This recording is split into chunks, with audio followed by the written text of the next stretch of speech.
Hello students, welcome to my class AKT Biology. Today's topic is transcription, which is from Molecular Basis of Inheritance, your biology NCERT book.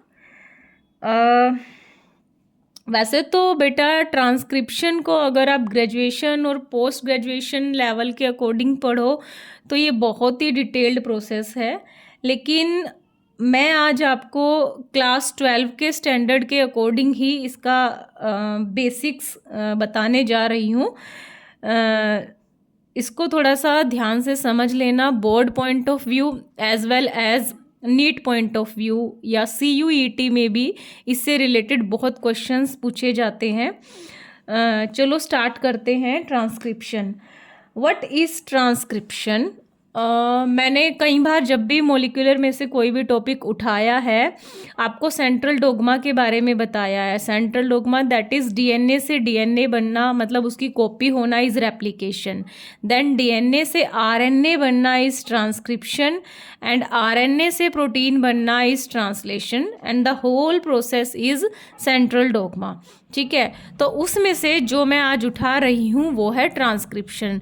Means DNA से RNA बनना is transcription. इसको आज हम detail में discuss करेंगे। आपको पता है DNA डबल स्टैंडर्ड होता है, एक स्ट्रैंड 3' 5', तो दूसरा 5' 3', दोनों एंटी पैरेलल पोलैरिटी होती है। उस डबल स्टैंडर्ड DNA से जेनेटिक इन्फॉर्मेशन पास ऑन होती है RNA में। ठीक है, और RNA कौन सा? Single standard.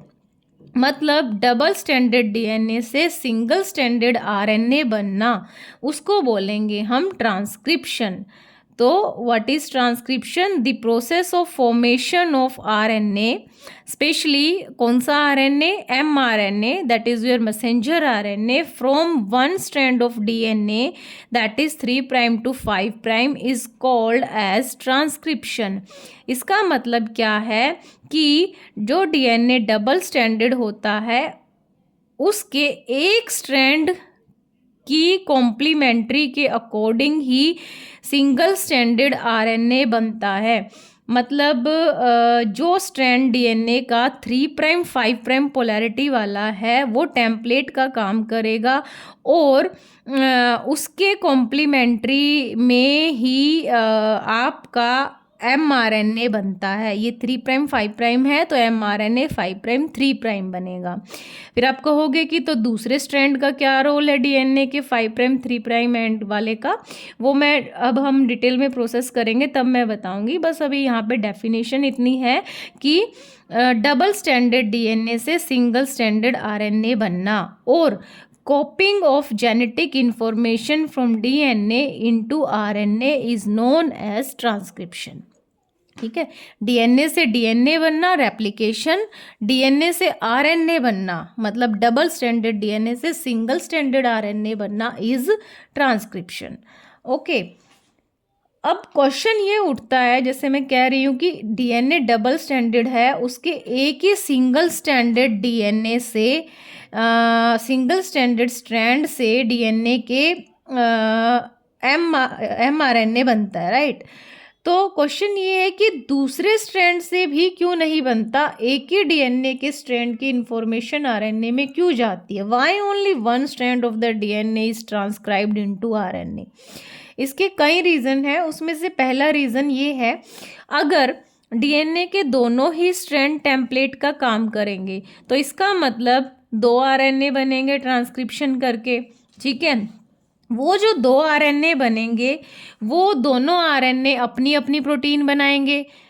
आपको पता है कि RNA की फिर आगे ट्रांसलेशन होती है, एक स्ट्रैंड अलग प्रोटीन बनाएगा, एक अलग बनाएगा। इतना इसका मतलब कि सेम सेगमेंट ऑफ DNA जो है 2 अलग अलग टाइप के प्रोटीन बनाएगा। या फिर आप कह सकते हो जैसे मेंडल ने कहा था 1 जीन कंट्रोल 1 कैरेक्टर, बट यहाँ पे क्या हो जाएगा? 1 जीन मोर देन 1 प्रोटीन, ठीक है, और मोर देन 1 कैरेक्टर, तो it will lead to complexity in organism. ठीक है, तो इसीलिए कॉम्प्लेक्स कॉम्प्लेक्स नेचर को अवॉइड करने के लिए नेचर में सिर्फ एक ही डीएनए स्ट्रैंड की ट्रांसक्रिप्शन होती है। और दूसरा रीज़न ये भी हो सकता है, अगर दोनों स्ट्रैंड की ट्रांसक्रिप्शन हो गई तो 2 आरएनए बनेंगे। वो जो आरएनए बनेंगे वो दोनों ही एक दूसरे के कॉम्प्लीमेंट्री होंगे, क्योंकि दोनों अलग अलग डीएनए स्ट्रैंड से ट्रांसक्रिप्शन करके आएंगे। कॉम्प्लीमेंट्री होंगे तो वो दोनों आरएनए आपस में डबल स्ट्रैंडेड आरएनए बना देंगे। जब आरएनए ही डबल स्ट्रैंडेड हो जाएगा तो आगे उसकी ट्रांसलेशन ही नहीं होगी, मतलब प्रोटीन ही नहीं बनेगी। जब प्रोटीन ही नहीं बनेगी तो मतलब इतनी सारी प्रोसेस का क्या रोल है?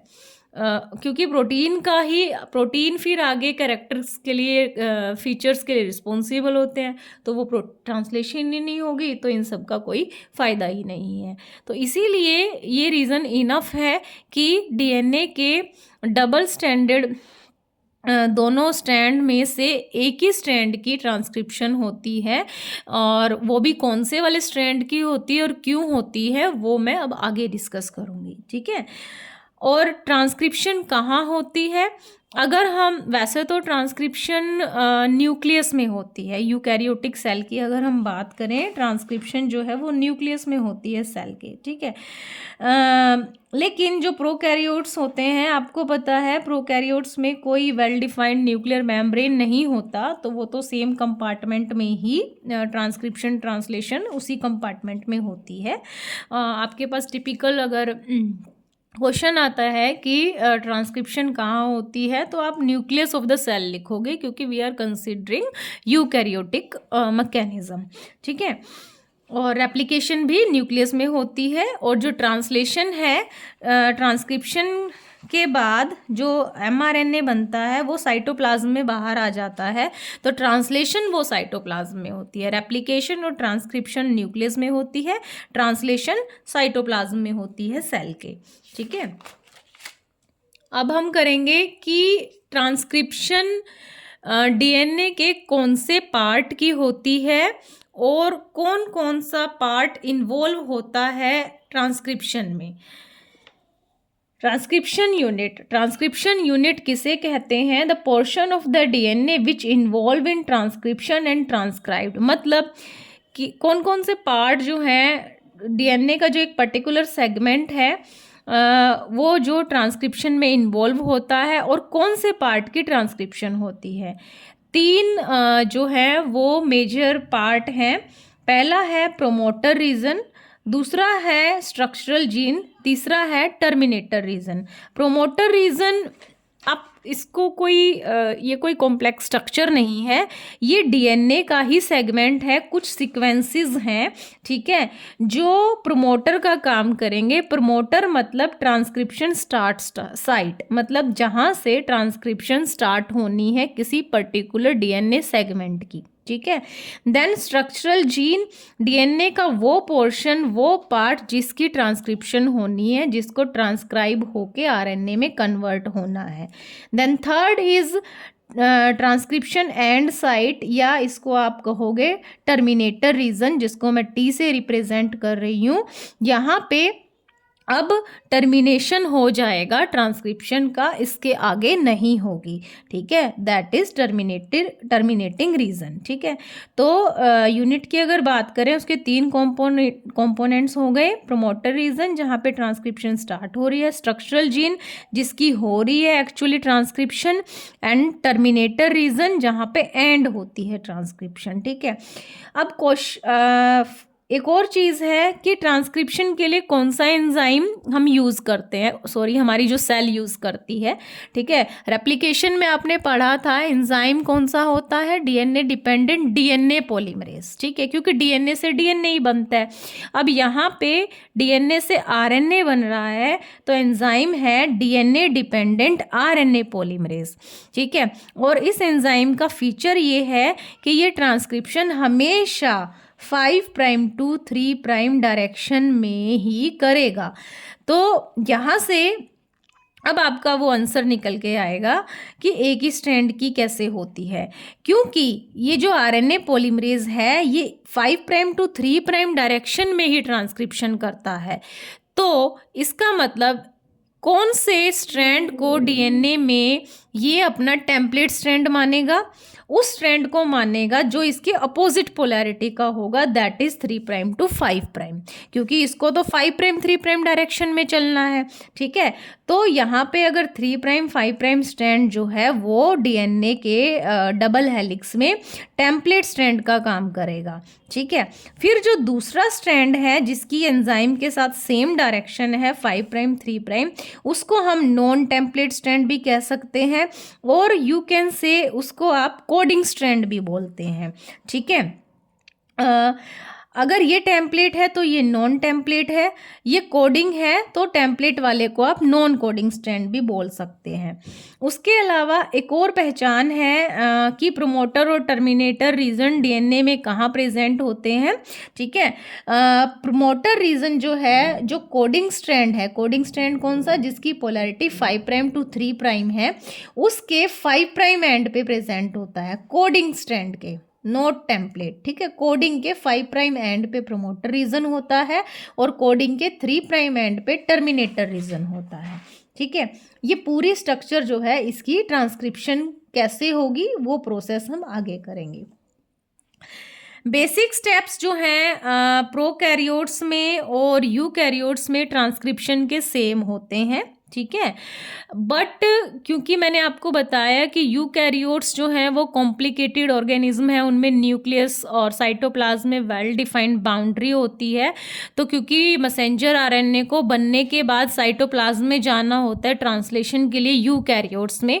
ठीक है, तो जो यूकैरियोट्स हैं उनमें कुछ स्टार्टिंग के स्टेप्स तो प्रोकैरियोट यूकैरियोट के ट्रांसक्रिप्शन के सिमिलर होंगे, बट यूकैरियोट्स में ट्रांसक्रिप्शन के बाद कुछ पोस्ट ट्रांसक्रिप्शनल मॉडिफिकेशंस होती हैं, फिर वो ट्रांसलेशन के लिए साइटोप्लाज्म में जाता है, वो भी हम इसी टॉपिक में डिस्कस करेंगे।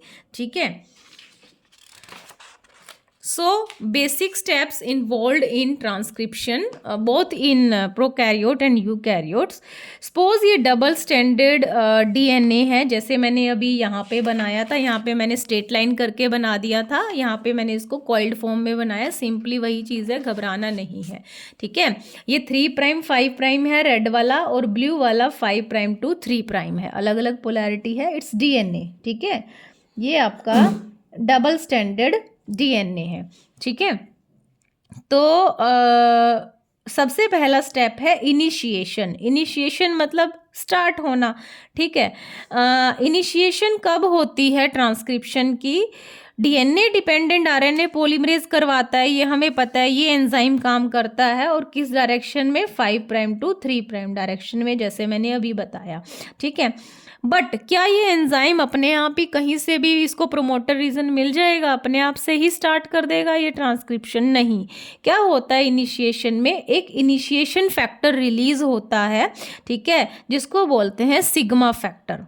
ठीक है, जब वो सिग्मा फैक्टर रिलीज होता है तो आरएनए पॉलीमरेज एंजाइम ट्रांजिएंटली इस फैक्टर के साथ बाइंड करता है। ट्रांजिएंटली मतलब कुछ टाइम के लिए, जस्ट इनिशिएशन करने के लिए। ठीक है, सिग्मा फैक्टर रिलीज होगा, इसके साथ आरएनए पॉलीमरेज एसोसिएट कर जाएगा, जस्ट इनिशिएट ट्रांसक्रिप्शन। कहाँ और इनिशिएशन कहाँ होती है? मैंने आपको बताया था पी साइट पे ट्रांसक्रिप्शन यूनिट की। P is the promoter site. Suppose अगर ये प्रोमोटर साइट है, ठीक है, तो यहाँ पे ट्रांजिएंटली सिग्मा फैक्टर या इनिशिएशन फैक्टर इस जो आरएनए पॉलीमरेज से बाइंड करेगा और ये इनिशिएट करवाएगा ट्रांसक्रिप्शन को। Then elongation. Elongation as its name suggest कि प्रोसेस का आगे फॉरवर्ड होना, इलोंगेट होना। सिग्मा फैक्टर तो इनिशिएशन का काम था, वो तो अब एंजाइम से अलग हो जाएगा इनिशिएट करवा के प्रोसेस को। फिर आरएनए पॉलीमरेज जो है ये ऑरेंज वाला, ये ट्रांसक्राइब करेगा RNA from the template strand जब तक टर्मिनेटर रीजन ना आ जाए। ठीक है, कुछ एंजाइम्स होते हैं, वो हेलिकेज बोलते हैं उनको, मैंने यहाँ पे मेंशन नहीं किया है, वो अनवाइंड करेंगे डीएनए को, खोलेंगे इस जिप को। ठीक है, वो आप हायर क्लासेस में आप पढ़ोगे। ठीक है, तो ये जो आरएनए पॉलीमरेज एंजाइम है along the length of the whole DNA strand जो है वो चलता जाएगा, ठीक है, और इसमें से आपका आरएनए बन के निकलेगा। आरएनए निकलता जाएगा। आरएनए में क्या सीक्वेंस होगा, जो 3 प्राइम 5 प्राइम स्ट्रैंड वाला डीएनए है ना, उसके कॉम्प्लीमेंट्री आरएनए बनेगा, ठीक है। बस एक डिफरेंस होगा, क्योंकि ये आरएनए है तो थाइमीन की जगह पे यूरेसिल लगेगा, ये आपको पता ही है, ठीक है। अलोंग द लेंथ ये चलता रहेगा, ठीक है। इस स्टेप को बोलते हैं इलोंगेशन। ऐसे ये मूव करता रहता है और साइड से आरएनए निकलता रहता है। This step is known as elongation, ठीक है। Then termination. जैसे ही एंजाइम जो है टर्मिनेटर रीजन पे पहुंचेगा, ठीक है, वहाँ पे अब एंजाइम को नहीं पता है कि टर्मिनेटर रीजन आ गया है। जैसे इनिशिएशन के लिए इनिशिएशन फैक्टर सिग्मा रिलीज हो रहा था, टर्मिनेशन के लिए एक और फैक्टर रिलीज होगा जिसको हम टर्मिनेशन फैक्टर बोलते हैं, रिप्रेजेंट करते हैं रहो से। इट इज़ रहो फैक्टर, ठीक है। जैसे ही रहो फैक्टर रिलीज होगा, ये फैक्टर एंजाइम के साथ बाइंड कर जाएगा, ठीक है, और इनकी एसोसिएशन से आरएनए जो है वो अलग हो जाएगा। It fall of from the helix, RNA अलग होके गिर जाएगा। तो डबल स्टैंडर्ड डीएनए से सिंगल स्टैंडर्ड आरएनए बन गया है अब, ठीक है। अब ये जो आरएनए बना है, अगर ये प्रोकैरियोट की अगर हम बात करें, क्योंकि प्रोकैरियोट में तो न्यूक्लियस और साइटोप्लाज्म सब एक ही है, मिक्स है ज़्यादातर, ठीक है, बाउंड्री इतनी कुछ क्लियर कट नहीं है। तो कई बार तो प्रोकैरियोट्स में ऐसा होता है आरएनए बन रहा है, साथ साथ उसकी अभी वो आरएनए बन के कंप्लीट भी नहीं हुआ है, उसकी ट्रांसलेशन भी स्टार्ट हो गई है, ठीक है, क्योंकि कंपार्टमेंट सेम है।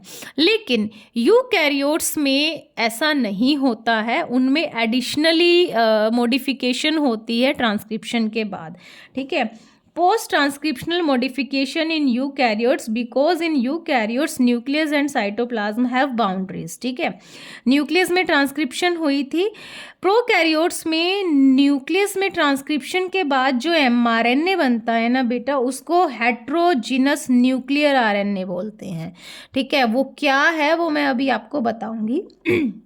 फिर ये हेट्रोजीनस न्यूक्लियर आरएनए यूकैरियोट्स में उसकी पोस्ट ट्रांसक्रिप्शनल मॉडिफिकेशन होती है, मतलब ट्रांसक्रिप्शन के बाद कुछ चेंजेस होते हैं उसमें, ठीक है। वो क्या है, स्प्लाइस कैपिंग, टेलिंग, स्प्लाइसिंग, ये सब होता है उसका, जो हम डिटेल में करेंगे। तब जाके ये मैच्योर, फुली मैच्योर आरएनए बनता है, जिसको आप मैसेंजर आरएनए बोलते हो यूकैरियोट्स में। फिर ये न्यूक्लियस में जब फुली मैच्योर मैसेंजर आरएनए बन गया, फिर ये जाएगा साइटोप्लाज्म में फॉर दी ट्रांसलेशन प्रोटीन बनने के लिए, ठीक है।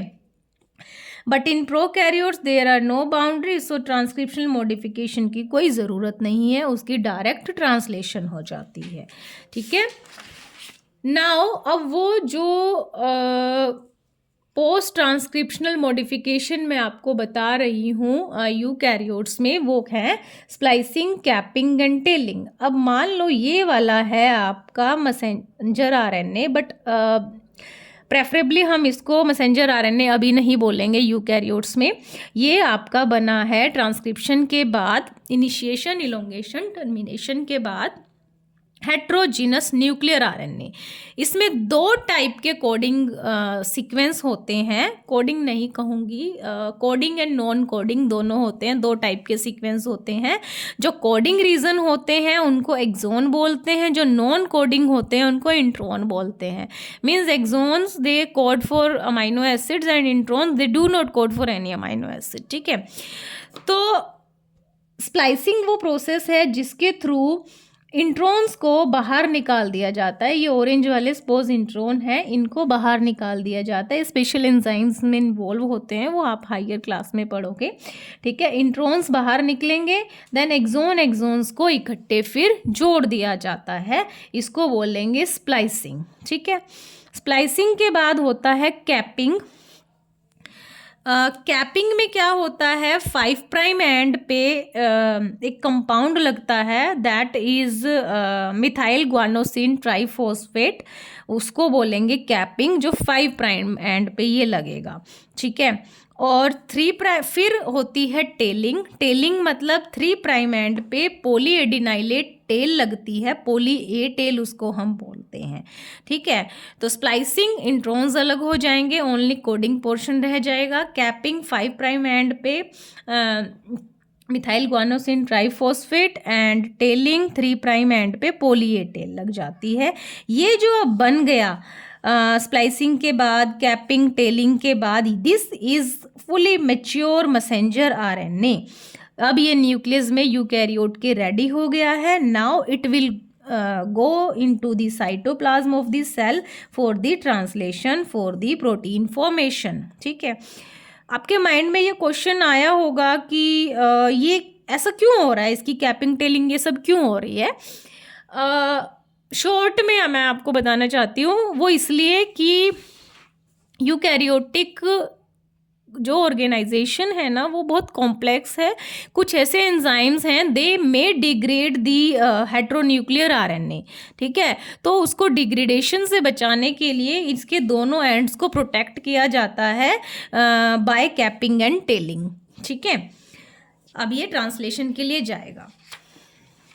नाउ एक और थोड़ी सी कॉम्प्लेक्सिटी है यूकैरियोट्स में जो प्रोकैरियोट्स में नहीं होती।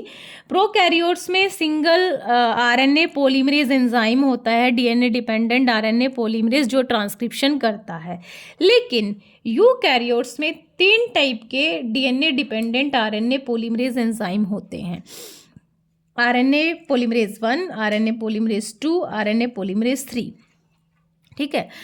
और आपको पता है ये तो एंजाइम है, और आरएनए भी अलग अलग टाइप के होते हैं, हमने पढ़ा है पहले भी, ठीक है। तो जो आरएनए पॉलीमरेज 1 है वो ट्रांसक्रिप्शन करता है राइबोसोमल आरएनए की। मेरे कहने का मतलब है, ट्रांसक्रिप्शन का मतलब क्या होता है, आरएनए बनना। अगर राइबोसोमल आरएनए बनेगा तो उसको कौन सा एंजाइम ट्रांसक्रिप्शन करवाएगा, आरएनए पॉलीमरेज 1। अगर transfer RNA, 5 small regular RNA या स्मॉल न्यूक्लियर आरएनए, इस टाइप के आरएनए बनेंगे, ट्रांसफर आरएनए जो अडेप्टर आरएनए का भी काम करता है ट्रांसलेशन में, ये सारे आरएनए बनेंगे डीएनए डिपेंडेंट आरएनए पॉलीमरेज 3 की हेल्प से, ठीक है। जो मेन एंजाइम है आपका आरएनए पॉलीमरेज 2, ठीक है, ये आपका मैसेंजर आरएनए बनाता है यूकैरियोट्स में, ठीक है। जो अभी हमने डिस्कस किया कि मैसेंजर आरएनए ऐसे बना वैसे बना, तो यूकैरियोट्स में वो जो हम डीएनए डिपेंडेंट आरएनए पॉलीमरेज जो है वो कौन सा है, आरएनए पॉलीमरेज 2, वो ट्रांसक्रिप्शन करवाता है मैसेंजर आरएनए की, जो फिर फर्दर ट्रांसलेशन के लिए साइटोप्लाज्म में जाता है। ये वाला मैसेंजर आरएनए, इसकी ट्रांसक्रिप्शन होती है डीएनए डिपेंडेंट आरएनए पॉलीमरेज 2 की हेल्प से, ठीक है। तो this is all about transcription. In short मैंने इस चीज़ को कवर कर दिया है अकॉर्डिंग टू योर सिलेबस। उसके बावजूद भी अगर आपको कोई डाउट लगता है, please comment me, I will solve your query. I hope ये आपको टॉपिक समझ में आया होगा। If you have any problem in any topic, please comment me. अगर आप मुझे सेपरेटली किसी भी और भी टॉपिक पे वीडियो बनाने के लिए बोलेंगे, चाहे वो ग्रेजुएशन का है, BSc MSc वटेवर, साइंस से रिलेटेड, बायोलॉजी से रिलेटेड, बायोटेक्नोलॉजी से related, I will definitely solve your problems, ठीक है। Thank you so much.